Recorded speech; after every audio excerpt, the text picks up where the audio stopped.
Why do we do what we do? This semester, we are going to analyze a question together, which is, how do societies behave? Why do we do what we do? What motivates us? What drives us? And there have been different theories as to what drives human behavior. Okay, so let's go over some theories. The first theory comes to us from religion. And the idea is that we are all driven in a war between good and evil. There's a good side to us and there is an evil side to us. There's Satan and there's God. And we are constantly in a battle in ourselves. Okay? Do we move towards Satan or do we move towards God? And that's the core of human civilization. So religion is meant to give us the strength to show us the path towards goodness. Okay? That's one theory. Another theory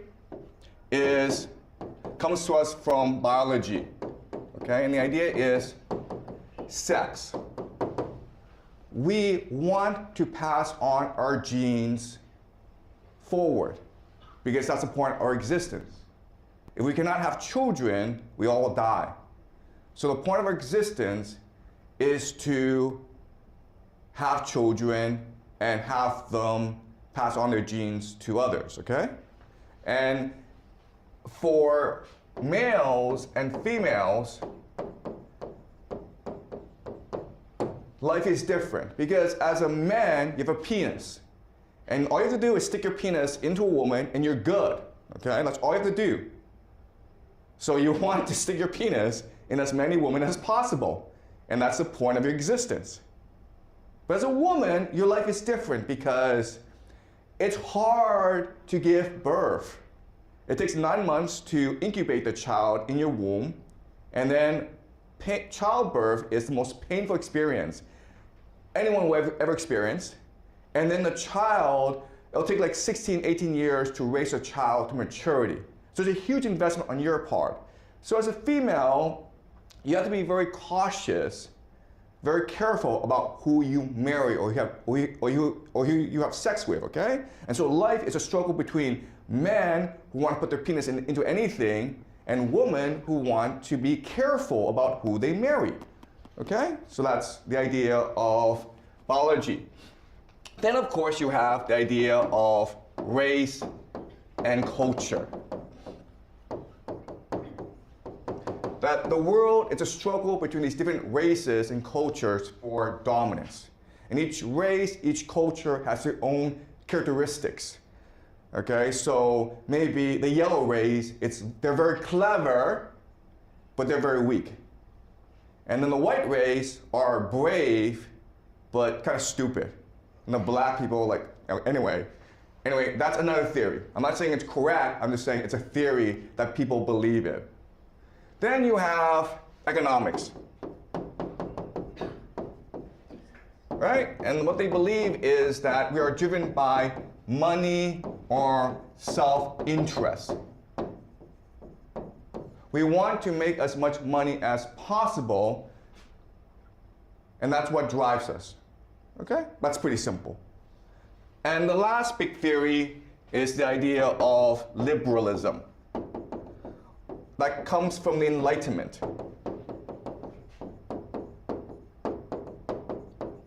And here the theory is that history is a progress towards enlightenment, to rationality, to truth and to justice.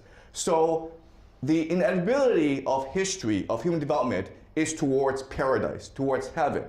And maybe, we go off track now and then, but inevitably, we move towards God.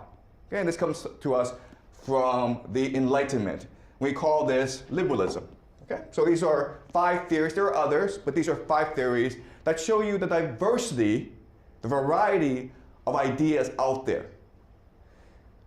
what I will do this semester is present to you another theory, which I call game theory. And my argument to you is that game theory is the best way to understand how humans behave. What drives nations, what drives societies, what drives humans, okay? So that's my argument to you this semester. So the entire semester, we will study game theory. All right, so what is game theory? All right, game theory is very simple. The idea is that there are three components to a game, just three aspects to a game. There are the players, the participants, okay? Then there are the rules or the constraints. In mathematics, we would call this the boundary conditions, okay? The limits to the game. And the third aspect are the incentives. Basically, how do you win this game? What do you get from this game? And my argument to you this semester is that if you study all three, okay? If you figure out who the players are, if you understand the rules, if you understand the incentives, then you understand how the game works, and then therefore you can predict how the game will turn out. Okay, that's the skill that I want to teach you this semester. And what I want to show you, or what I promise you, is that if you learn game theory, there'll be three major benefits to you as a student. Again, you don't have to learn game theory. You don't have to come to class. But if you spend the effort to learn game theory from me, then three things will benefit you, okay? The first benefit is that you become a better person.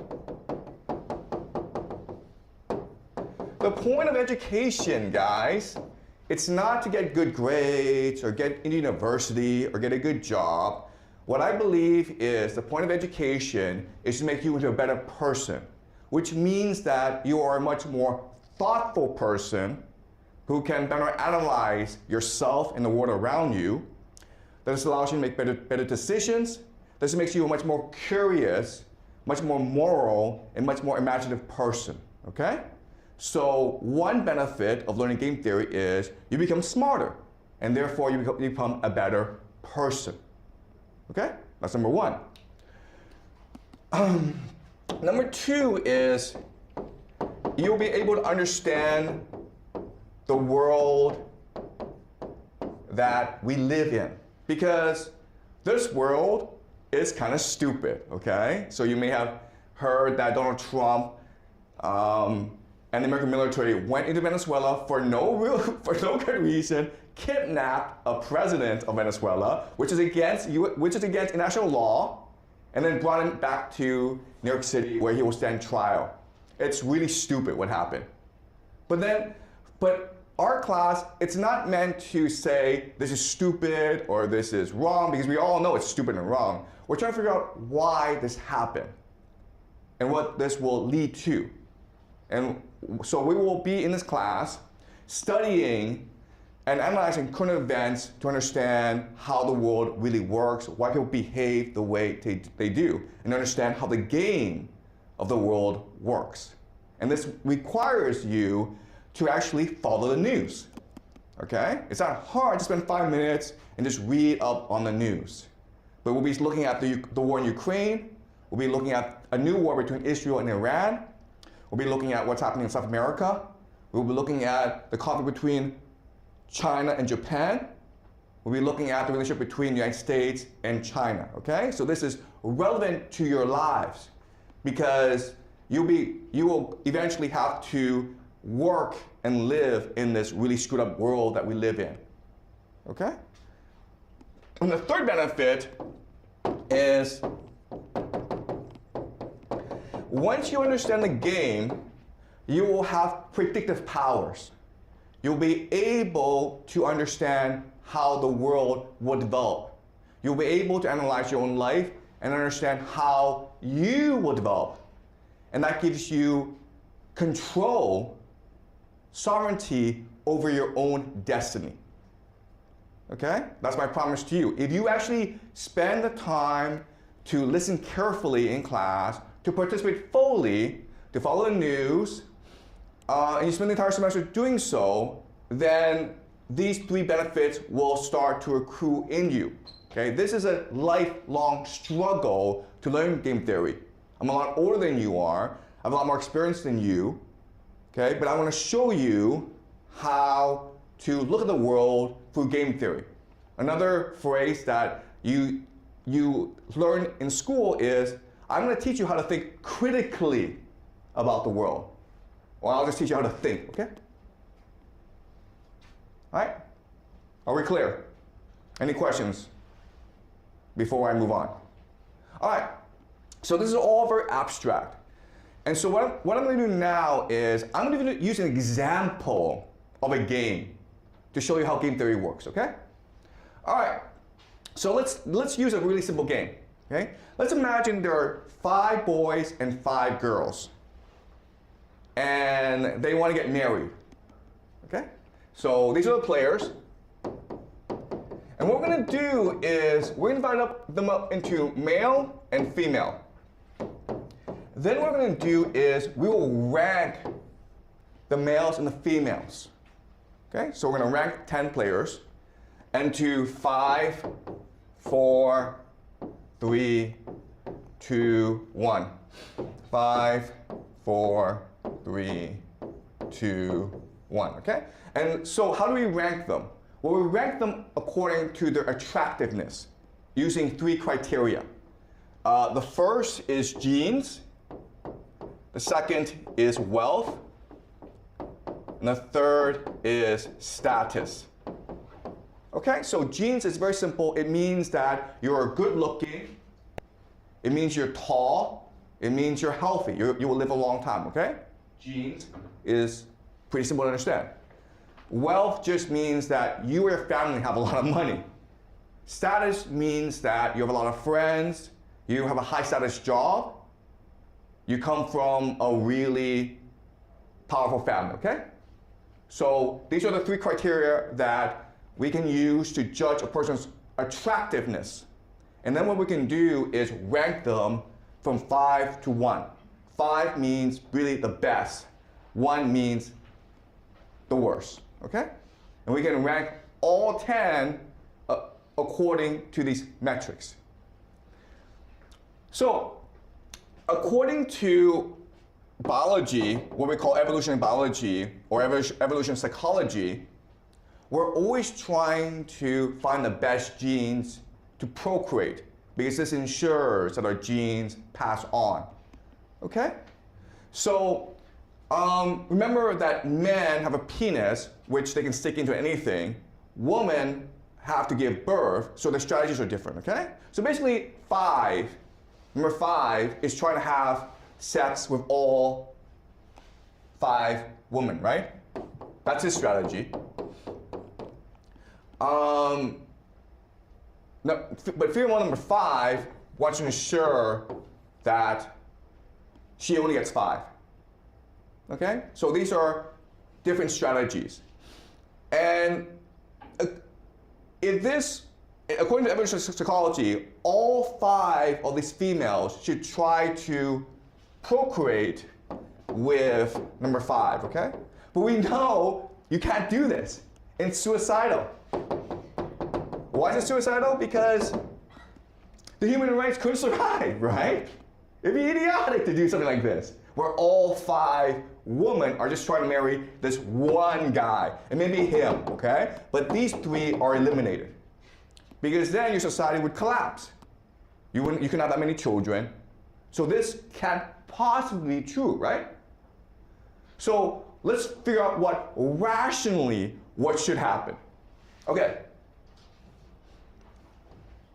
All right. So let's think about this rationally, or from an economics perspective. All right. So again, number 5 he's trying to maximize the game, so he's trying to sleep with all 5 women, okay? The problem if he does that is these 5 know they're all being played, and they recognize that this guy is probably an asshole. So 5, the best woman is like, you know what? There's not much difference between 4 and 5, so I'll just go marry this guy, right? So number 4 is gone. And number 4 is like, you know what? 5 is probably making a good decision, so I'll just go marry number 3, right? And then what happens now is that 5, by trying to marry all the women, is stuck with the worst choice, right? So that's kind of stupid for him. He's stuck with number 1. But guess what? If any of these guys try this crap, the same thing happens to him, where 4 is like, you know what, I can't get 5, but I'll try to get 4 and 3 together. And then 3 is like, screw you, I'm gonna go and marry 2, 4 is gonna marry 3, okay? Then he's stuck with 1 as well, or he's just alone.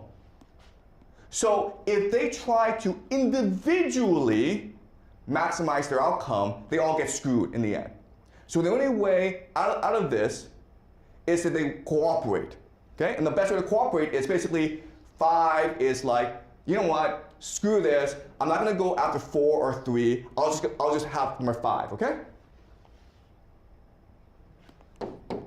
Right? 4 is like, yeah, I'll just go marry 4.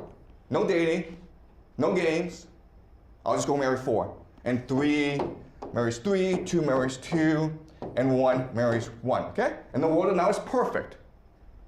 Everyone has a husband and a wife, and they can now just have children, and the world is perfect. And this is actually the best strategy for all the players, right?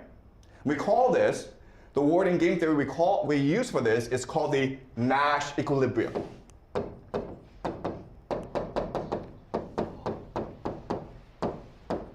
Okay, Nash equilibrium just means that you always reach a state in which all the players maximize their outcome, the Nash equilibrium. And so the world makes sense now. There's a problem with this though. And the problem is, in real life, no one does this, okay? In real life, no one actually follows this rule. Nash equilibrium is just a theory we made up. But in real life, that's just not what happens. What happens in real life is we choose to be suicidal, okay?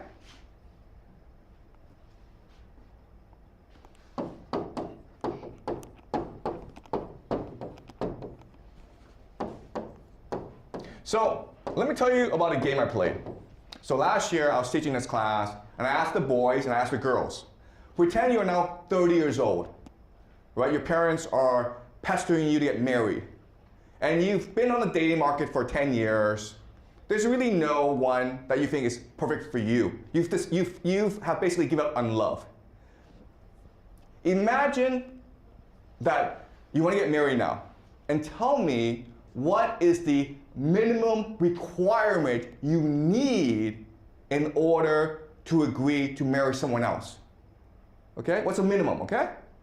And then I have the boys and the girls write down a response. The boys were pretty simple, right? Well, you know, as long as she likes me and as long as I can put my penis into her, I'm good, okay? It's that simple, okay? It really is. Guys are like, yeah, I'll settle for anything. That's the boys, right? Girls were different. Girls were like, okay, if I don't love him, if I'm not even attracted to him, I need about $1 million a month. Really? Oh my god. Yep, I need about $1 million. Last class. Last semester. Okay, all right, so this makes no sense, right? So in theory, we should follow the Nash equilibrium. But in real life, what happens is this. All the girls want this one guy. Okay, and maybe number 4. They'll settle for number 4. But 3, 2, 1, they don't want. And we know because just look at the world around you. Look at these billionaires, right? Like Elon Musk. How many wives does he have? How many children does he have? Right?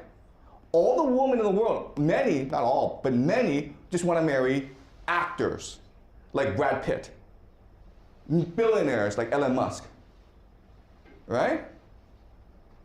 And 3, 2, and 1, what do they do? Well, they watch Netflix, they watch porn, they play video games. They've given up on life, okay? They're like, we don't care. We call these people incels, right? Involuntary celibates, because basically they've given up on life and life has given up on them. So this entire competition is between number 5 and 4 for all the women in the world. And this is, again, suicidal. This will lead to the death of humanity. And the question now is, okay, why are we suicidal?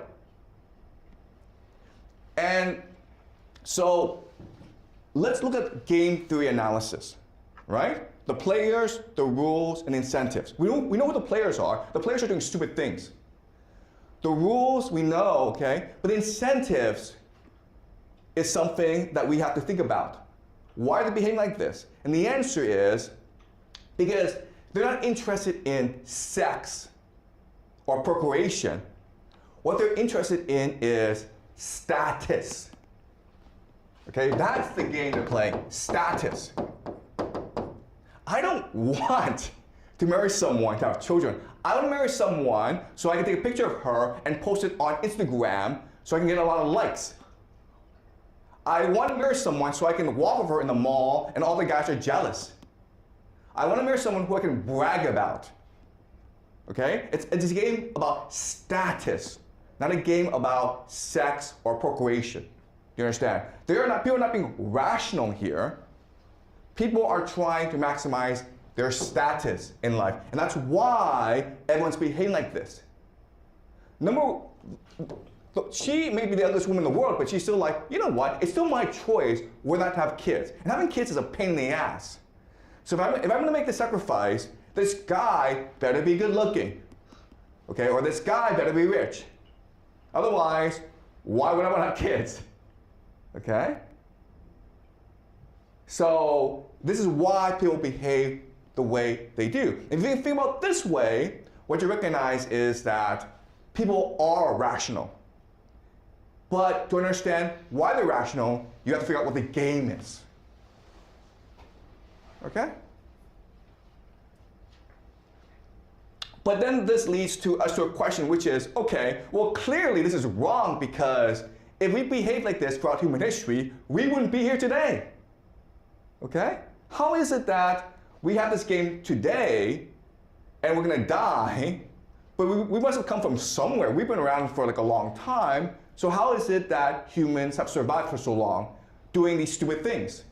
And the answer is because the game changes over time according to the superstructure of society. Okay, the superstructure.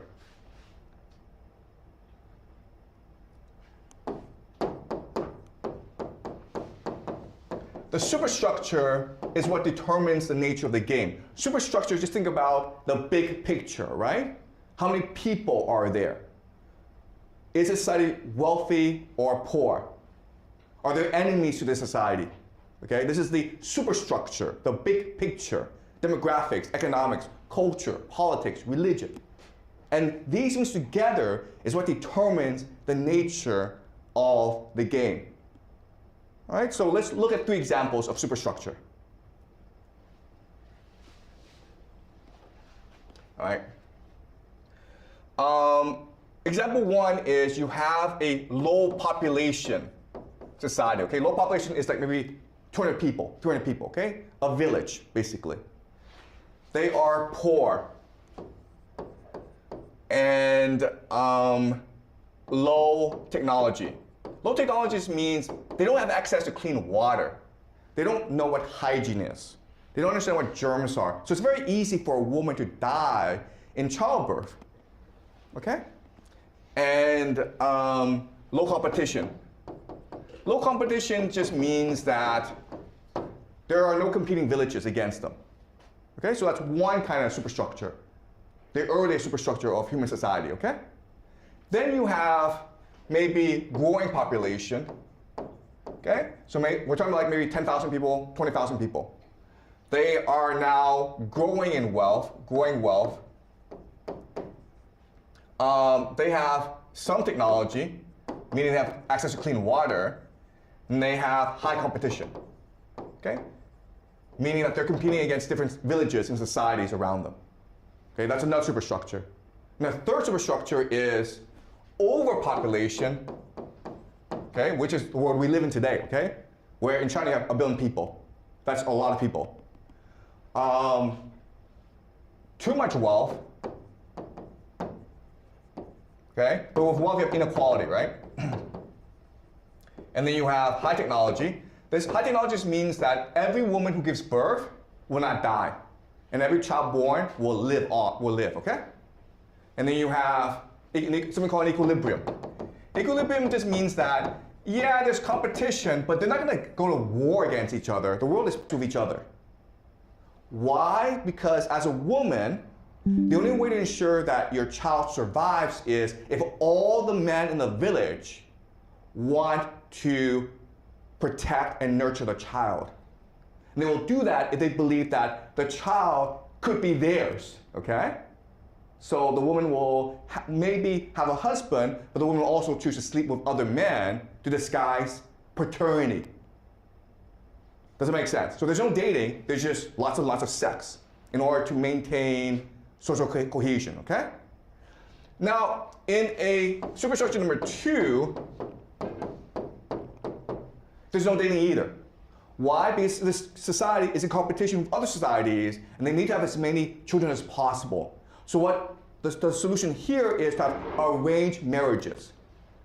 Arranged marriages. Where, you know, who cares who you marry? Just have lots and lots of kids, okay? There's no dating either. Just have lots and lots of kids. You marry who your parents tell you to marry. You marry someone that you know. You marry your childhood best friend. Who cares, okay? But you marry someone, you have lots and lots of kids. Okay, that's superstructure number 2. Superstructure number 3 is the one we live in. And here, you have a dating game, right? Because why? Because the odds of you obtaining status is really, really low, okay? And the only way that you can change your status is by marrying up. And that's why you have a dating game. A dating game is an opportunity for you to find someone better than your social demographic circumstance can suggest. Okay? And that's why you have low, decreasing fertility rate. Okay? Where over time, because of the dating game, society will collapse. Okay? Does that make sense? All right. So now you're the government. And around the world, women who are wealthy, well-educated, are refusing to have children, especially in East Asia. Right now, the fertility rate in China is about 1. Okay? About 1. The replacement rate that you need is a 2.1. So just to maintain your current population levels, every woman in China needs to give birth to at least 2 kids. But right now, on average, women are choosing to have 1 kid only in China. And the worst thing is that this trend is increasing. So 5 years ago, the fertility rate was maybe 1.7. Now it's 1. Okay, so the trend is very, very negative. Okay? So governments all around the world are trying to figure out what to do. How do you convince women to have more kids? And what we've discovered is it's impossible. We can pay you more money, like they do in South Korea. Guess what? It doesn't work. Because people don't want money, they want status. And status is a zero-sum game. Okay? Money is infinite, But status, power, is a zero-sum game. So when you have overpopulation, when you have too many people competing for too few status positions, you have decreasing fertility rates. And there's nothing you can do about it. The moment you give women choice, they choose to improve their lives by marrying someone better. Okay? Not all, but most. And so over time, what happens is your society collapses. If you look at history, the best indicator that a society is about to collapse is if the women who are wealthy and well-educated, if they refuse to have children. This is what happened to the Romans, who collapsed. This is what happened to many empires. This is what's happening around the world today, in America, in Britain, in Europe, in China. Okay? And this tells us that society is collapsing. So in other words, what this really is, okay, these superstructures, it tells us the life cycle of a civilization, right? So this is when civilization is young, then it matures, it grows, and then it collapses. Okay? And if you look at history, all civilizations go through this process of birth, maturation, and then collapse. And there's no way around it. So the power of game theory is that just by studying one aspect, okay, if I just study this game, all right, I figure out who the players are, the rules, and the incentives, I can figure out what the superstructure of the civilization is, okay? And then once I have these two, I can now figure out where it came from and where it's going. Okay? That's what I want to teach you in this class. How to analyze a situation so you understand the players, the rules and incentives, which will give you insight into the superstructure so that you can figure out where it came from, and then you can also predict where it's going. All right? So, but you can also look at the superstructure and figure out what the game is being played. Okay, so this is one example, but throughout the semester, we'll be doing many different examples of game theory. Is this clear so far? Are there any questions? Any comments, any questions before I move on? All right. All right. All right, so let's just look at some basic facts. Okay.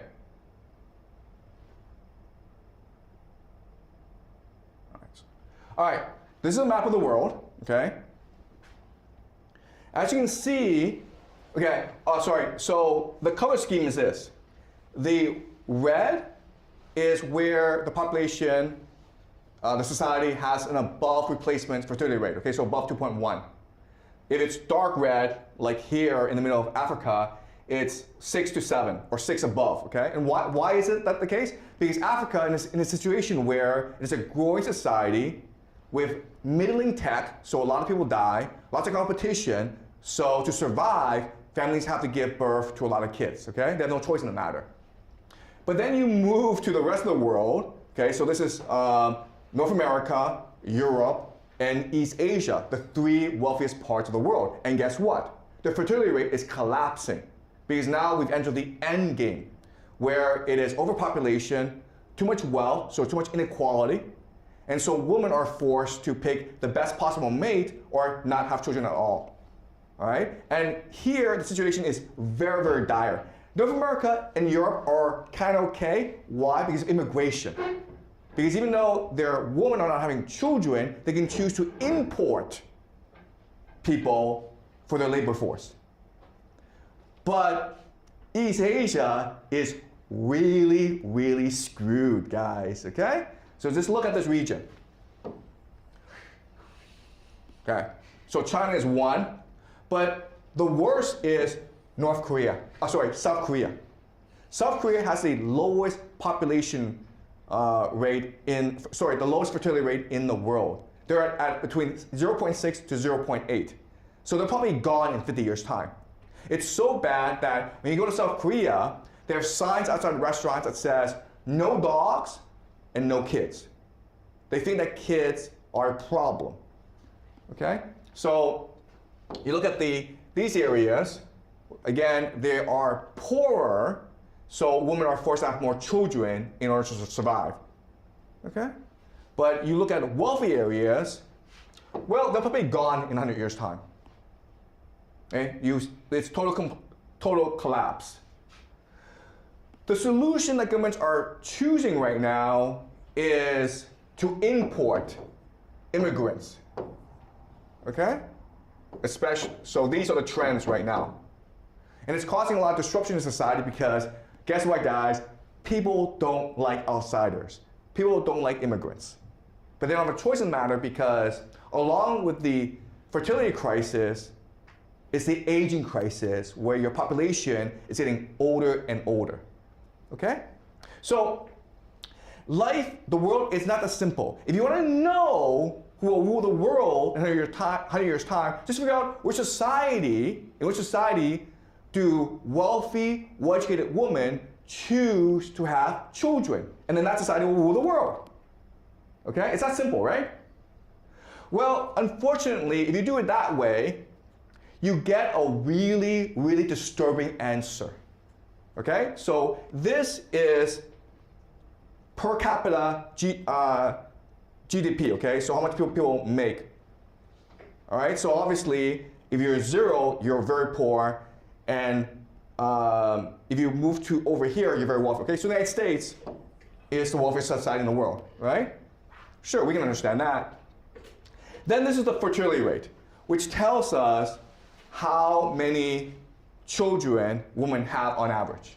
Okay, so again, 2.1 is replacement rate, okay? 2.1 is replacement rate. So the United States is actually below replacement rate, but the United States doesn't really care because they can import immigrants, okay? China is probably around here somewhere, okay? Angola is up here, but it's poor. So what this map tells us is a country that is most likely to be dominant for the next 50 years is this country, Israel. Okay? It is the only wealthy, Western, high-tech society in which women choose to have more than 2 kids. Okay, this is what game theory teaches us.